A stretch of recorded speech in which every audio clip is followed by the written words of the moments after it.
Welcome in.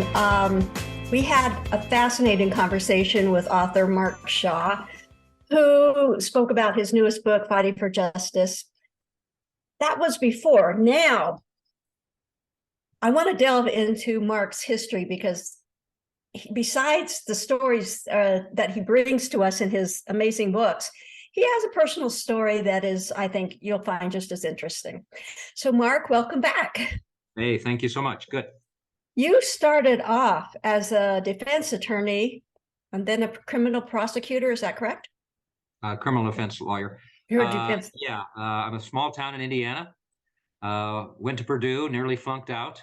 It's amazing. The university is now archiving my body of work, all my books, of 30 some books and everything else I've done. So that's kind of a big leap because it took me almost 6 years to get through Purdue.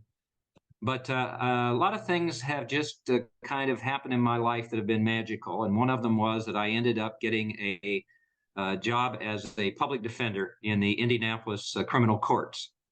And actually kind of unusual because on a Friday, I had never tried a criminal case.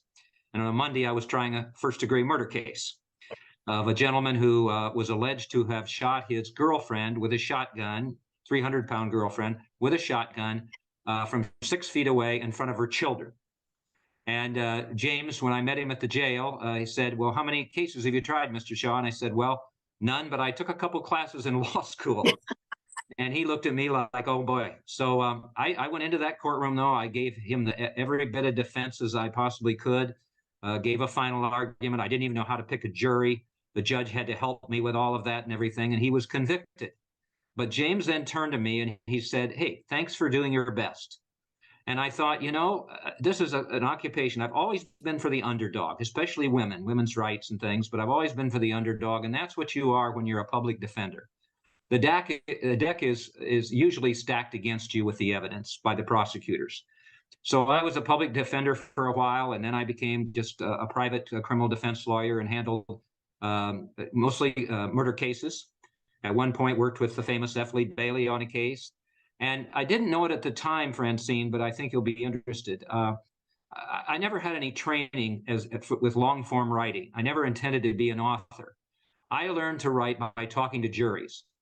I just would spill out the evidence to them and everything. And I've done the same thing in my books. People say they're easily read. I appreciate that. I don't have a big vocabulary, but I try to talk to the reader like I'm just sitting across from them. And maybe that's been one of the reasons for the success of the books and people being interested in me and my fighting for the truth, fighting for justice all these years. So I was a criminal defense lawyer for about 5 or 6 years, and then I decided there must be another occupation because there's no winners in the criminal justice system. Obviously, the victim, but also the person who committed the crime. They're going to prison, and so on and so forth. I decided there had to be more to life than that. And so I left Indianapolis and moved to Aspen, Colorado, where at that particular point, you mentioned her in the previous episode, there was a murder trial going on. And that's how I linked in to becoming a network analyst for high profile trials. And that high profile trial was Andy Williams' ex-wife, yeah, Claudine Longet, who was tried for murder of her boyfriend, Spider Savage. Yeah. Now, she, I've heard you talk about this before. She got, what did she, criminal negligence was what she was convicted of, but that's not what you feel should have happened. Oh, no. And again, I've been so fortunate with some of these things that happened because F. Lee Bailey was supposed to cover that trial for Good Morning America. And he couldn't do that. And he and his agent suggested me. And so I went ahead and I was in Aspen and I went to the trial every day and I took notes. And then I was on Good Morning America the first time. Most people start at the bottom with their television career. I was so blessed to start at the top with a network. You did. Yeah, exactly. Okay. And so I went ahead and I analyzed that case, and it disturbed me because the police screwed up in that situation. They should have gotten a search warrant. There was a diary she kept in her home that talked about, her drug issues. And then there were drugs in her home and they didn't get a search warrant. So when they confiscated them, those couldn't be used at trial. Spider Savage, for people that don't know, was a very famous skier at the time. He won a lot of world titles and everything, and they had a relationship. She was estranged from Andy Williams. And so at his home, as Claudine showed me in the only interview she ever gave about it, she held a gun in her hands as he was shaving in the bathroom. And unfortunately, the gun went off by accident, shot and killed him. Well, what people didn't know and what the jury never learned was he was going to kick her out of his home. He couldn't trust her anymore, and so on and so on and so forth. And they didn't know about the drug issues on the day she died. So when I talked to her and she looked me right in the eye, and I'm a pretty good judge of people, I knew for sure that she intentionally killed Spider Savage. So she basically got away with murder. So that was the first of the trials that I looked at, and I thought that justice was denied there. Then I looked at several other trials, the Mike Tyson trial in 1992. Basically, I worked for Good Morning America, ESPN, ABC, all of that, and analyzed that case from the front row of that trial. There was no evidence against Mike Tyson that he raped that woman. But his defense lawyer that Don King had found for him, who was a tax lawyer, by the way, and never tried a rape case, stood up and said, Mike Tyson will tell you. And so that ensured the biggest mistake you can make as a criminal defense lawyer is that your client's going to testify because you may not want him to. He made that mistake. Then he tried to tell the jury that Mike Tyson was, yes, he was violent, he was terrible, he was awful, he was this and that. The girl should have known not to invite Tyson to her hotel room. That was the defense. Well, the jury said to themselves when they went out, even though there wasn't that much evidence against Tyson, yeah, you're right. He is awful, terrible that they sent him to prison. It's kind of a good story in some ways, by the way, because I thought Tyson, when he went to prison, would be done. I thought he'd become a drug addict or whatever, but he turned his life around and has a good life now. So it was Mike Tyson. Then it was O.J. Simpson. I worked on that case for Good Morning America and ABC for a while. And then it was Kobe Bryant. And here's another one of those situations where I really feel that justice was denied. Kobe Bryant used to come to that trial, and I sat there right in the front row in Colorado, like he was going to the beach. Like, why am I here? I'm a celebrity. I'm a basketball player. I'm a star. Why am I here? And he had this defense lawyer from Denver who had no scruples whatsoever. And I listened to the evidence in the preliminary hearing. I believed her that because of the detail that she gave about it. Some people thought that her statement was so solid that it must have been fake, but I didn't believe that. I believed her, that he had raped her in a hotel room. And so in the preliminary hearing, the judge, the defense lawyer for Bryant, just crossed every ethical boundary you could, and her name was released in that preliminary hearing twice. The defense lawyer never objected. The judge let it in and all of that. And so this woman was frightened to death because they'd kept it secret and everything. Well, what happened? Well, she finally had enough of that. She was scared and she went on her own way. I think she got a financial settlement at one point. But in that case, if you look at a press conference with Kobe Bryant, he pretty much admitted that he had sex with her and that she may have gotten the wrong idea and all that. He never got it.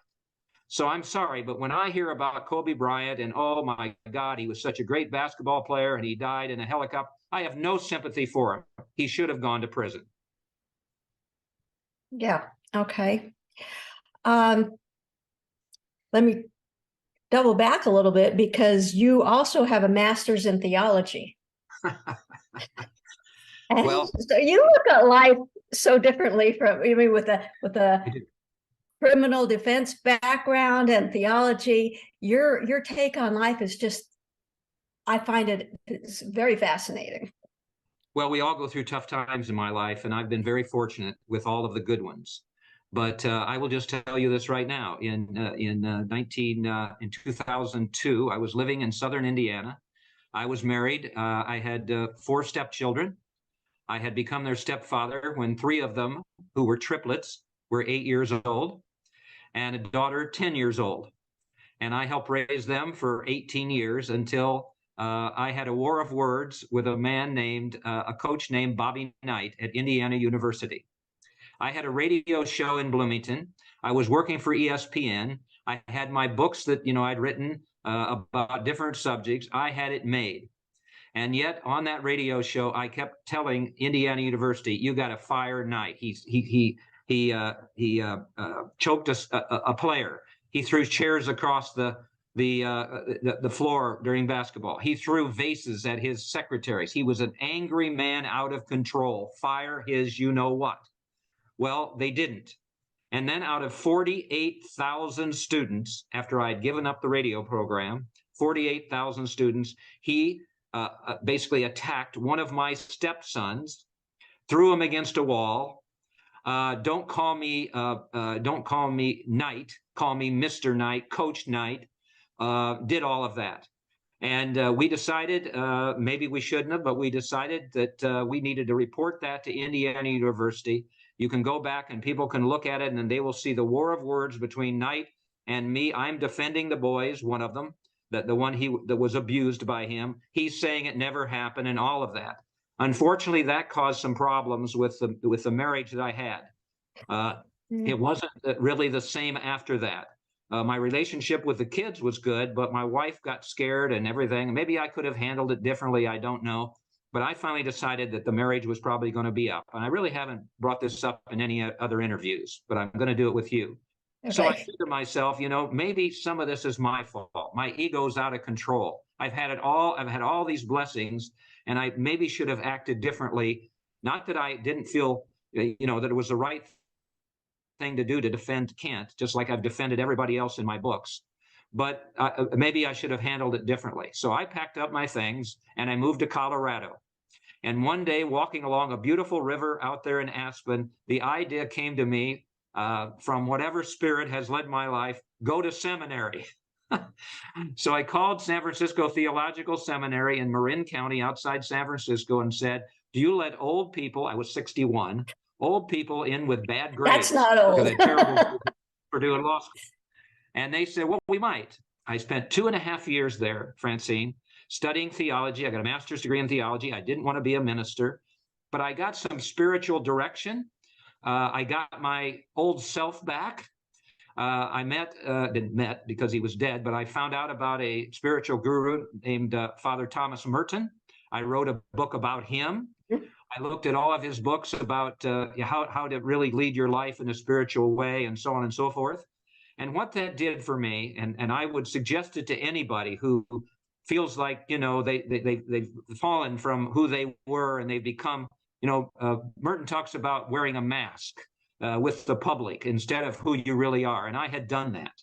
And so I learned from that, and one thing led to another. And I went to a book signing back in Michigan, saw a beautiful Asian woman. I thought, this is supposed to happen. We started talking. She came to California, and I was married in 2006 on a small ship outside of Alcatraz. But the point there is, she would have never liked the old Mark Shaw. And she knew about all of that, but she would have never liked that person. I had to clean up my act. And so I did that. And after that, then she's been the best thing that ever happened to me. We moved to California here, and then I began to continue. I continued on with writing my books. So I hope it's an inspirational story for people, that if you don't like yourself, you need to do something about it, because life is too short, and I needed to clean up my act, as I say. Excellent advice, but let me just reiterate, 61 is not old. I felt old at the time, believe me. Now, somewhere in there, you became a talent agent as well. Was that before the seminary or after? Well, again, it's been a magical life. Whatever spirit has guided me has moved me from one thing to another. So I was a Good Morning America correspondent for years. All right, I did that. Then, of all things, David Susskind, who was a famous Hollywood producer, saw me on Good Morning America, and they were beginning a new show called People, based on the magazine.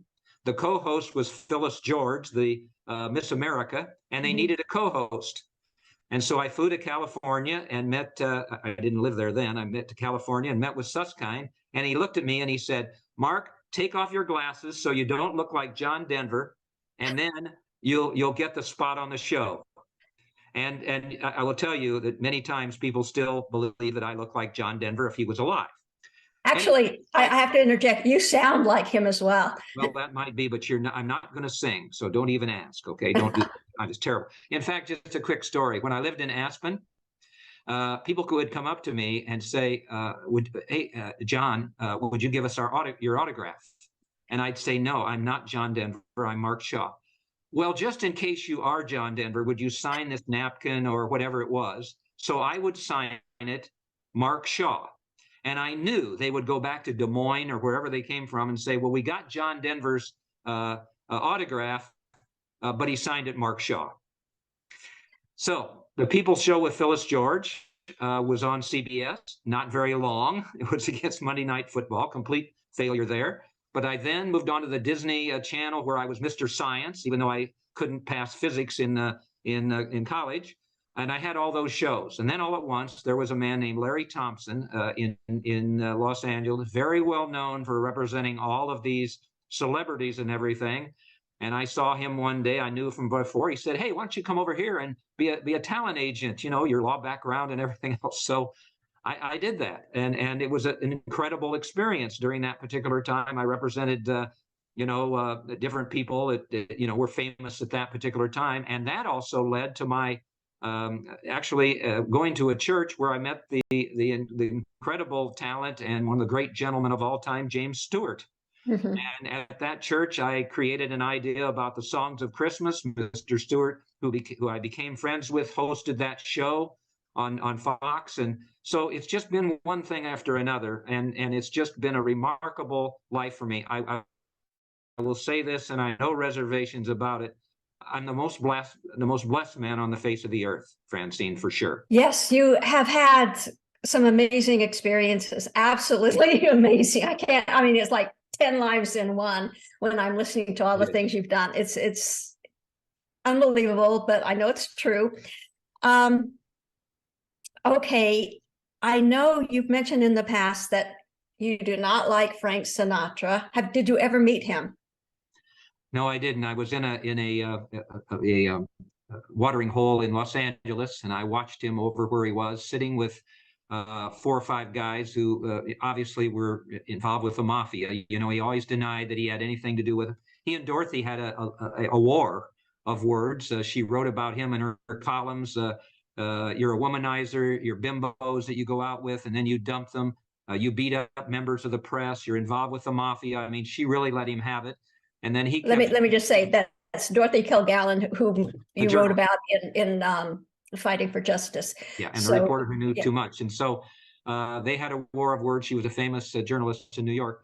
And he would talk about her, she didn't have a chin. And if you run into Dorothy Kilgallen, do it with a bus. I mean, they hated each other. He was a real sleazy guy. And I know I can't stand to listen to his songs at times. You talk about the JFK assassination as we did the last time that we met. He was the one who introduced Joe Kennedy to members of the mafia who ended up assassinating President Kennedy. And people ask me, why is all that relevant about the JFK assassination today? Well, it's relevant because just with JFK's death and Dorothy Kilgallen's and Marilyn Monroe's, who I've proven was murdered because she was going to the media about the love affairs with the Kennedys and matters of national security, they told her they didn't ask enough questions back there. Mm-hmm. They didn't stand up and say why and who and everything. They accepted things at face value. And we do that too much today. You can't do it now. You must, don't blame everybody for this or that. If you're just going to look at the news and eat it all, you need to go do your own research about things and all of that. And with Sinatra, it was the same situation. People always will look at him as this famous singer, but they don't know about his background and the fact that, to talk about journalists, I mean, they used to beat up journalists who would offend him some way or another, and then they would pay off the police not to investigate him. So I'm not a fan of Frank Sinatra's, for sure. Well, do you lump Dean Martin into that or not? Is he just, he wasn't anywhere involved? I don't think so, no. And this is interesting. Again, Good. this crowdsourcing we talked about the last time. I got an email from, I've gotten emails from all around the world with people with tips and things like that. And they actually said, there was the Rat Pack, Mhm. and it was Dean Martin and Sammy Davis Jr., another sleazeball, the Kennedy guy. What was Peter his Lawford. Peter Lawford and Sinatra and everything. And this person, I think in the Netherlands, sent me an email and said, "You know who named the Rat Pack?" I said, "No." He said, "Dorothy Kilgallen. She's the first one that put it in a column." So no, I don't think any of them were involved in the kind of nefarious situations that Frank Sinatra was. I think they separated from all of that. At one point with Sammy Davis Jr., they were very, very close friends, and then he just dumped all over Sammy Davis. He's not a guy that anybody could trust for sure back then. Yes, the more I read about him and the more I read your books, everything, I still enjoy listening to him, but you can't listen to him. Don't you dare. Don't you Sorry. dare. Sorry. That's all right. Okay, now let's circle back a little bit to what we spoke about before in the last interview that we did about the JFK assassination. I want to focus on Melvin Belli was not a criminal defense attorney, but he did represent Jack Ruby. How did he become Jack Ruby's? This is an interesting story, how he became Jack Ruby's attorney. Well, you're very perceptive. I knew that Belli was a mafio, wanted to be a mafia guy. So he'd hang around with him. So everybody would think he was with the mafia. He went to Las Vegas a lot and all of that. And so what I've uncovered is that Belli actually knew about the assassination before it took place. Because when he was told about Jack Ruby shooting Oswald, he said, well, now I'll have to represent Ruby instead of Oswald. As far as how he became Jack Ruby's attorney, in two books that Belli wrote, he told two different stories. And that's the kind of person he was. He had no ethics whatsoever. And basically what I believe is that there's a stream of connections between all of these incidents that happened in the early 60s. Okay, so we go back to 1962, and Marilyn Monroe is killed in August of that year. Supposedly overdosed with drugs, but that's not, or committed suicide. That's what I've proven didn't happen. Bobby Kennedy had a torrid love affair with her. I have documents to that. She was going to go to the media and all of that. So Bobby Kennedy then, as Attorney General at that time, was involved in Marilyn's death, never prosecuted, never investigated, nothing. So there's that connection there. Then you go to 63, and this is what Dorothy figured out. You got JFK's assassination. Well, that was involved with this mafioso that Bobby Kennedy had deported to Guatemala, and the revenge factor was there. Mm-hmm. And so he was involved with orchestrating JFK's death in 63. Now Dorothy is out there and she knows all of this. She's interviewed Ruby. All of these things that happened. And so, in terms of the mafia and Marcello having the greatest motive to have killed JFK, she's going to put this all in a book. Then I circled back from all of that because I did those out of order. I first investigated JFK's death, then Marilyn's, or JFK, then Dorothy, then Marilyn. But doing so kind of gave me more of a picture of what happened. And then when I found out about the Warren Commission corruption that I put in the new book, Fighting for Justice, I went back to Belli's situation. And I was able to find, through some of the documents that have been released about the JFK assassination, CIA documents that placed him in New Orleans, talking and having conferences and lunches and dinners and things with Carlos Marcello. He was also in Dallas, and Marcello's empire stretched to Dallas from New Orleans. Hell, the first person who went to Jack Ruby at jail was one of Marcello's underlings, one of his thugs. So I was able to see that this was all set up. What you do is, if you are Marcello, you orchestrate JFK's death.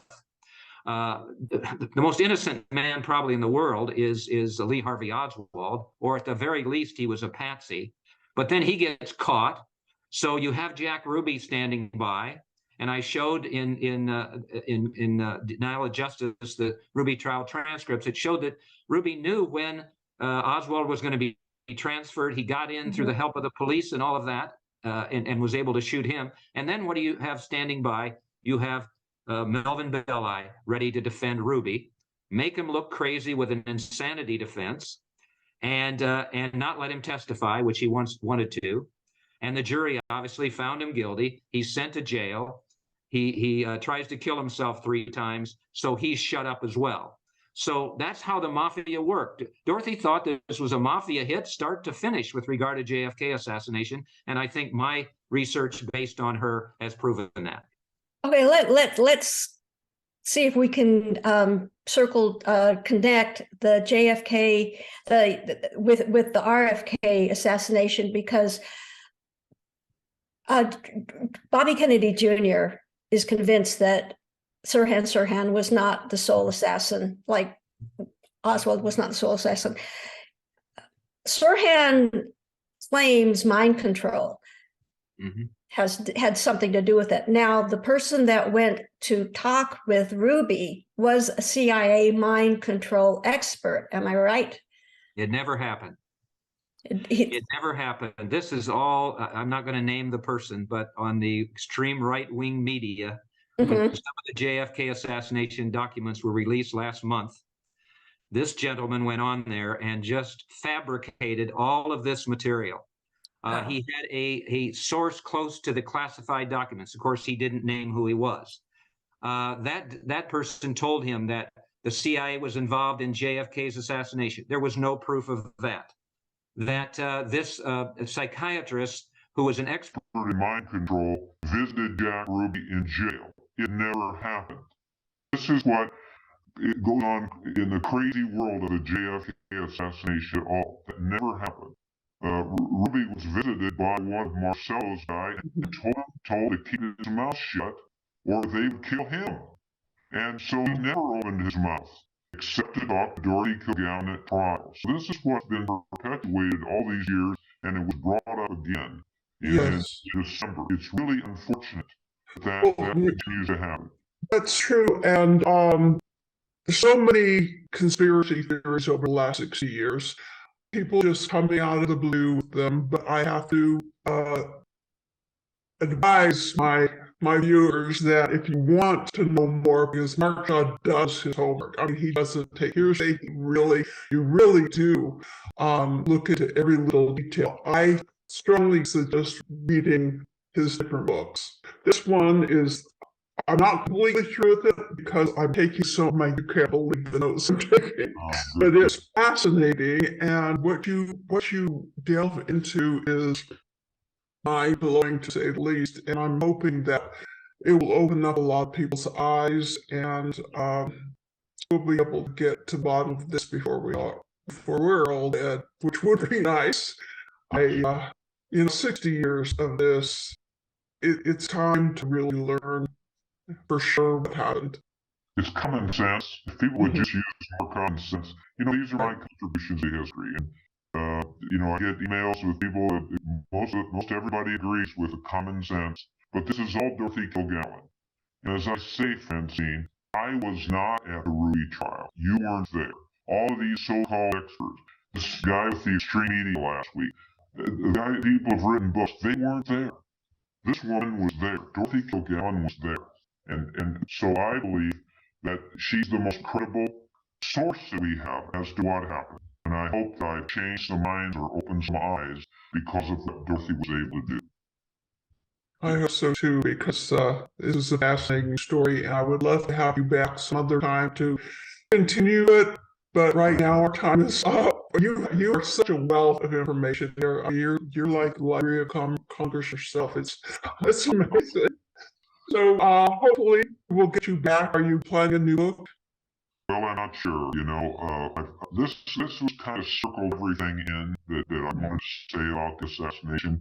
But as I said on the last program, here's a doctor getting in touch with me who basically he believes has proof that Dorothy Kilgallen had no drug problems and did not overdose on drugs and all of that. So it'll depend on what kind of information I get, and I hope that people who watch this program will get in touch with me My email is mshaw@yahoo. I answer every single email. The website is markshawbooks.com. Okay, well, we will send them there. And thank you so much for sharing your insights and all your knowledge with us today.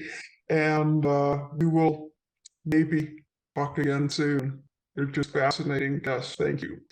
Thank you. So to the viewers, thank you so much for watching, and I will see you next time. Take care. Thanks for watching, and I hope you enjoyed this little chat. If you have, please like, share, subscribe, and if you'd like to be notified of future postings, click that notification bell. Alrighty, I'll see you soon.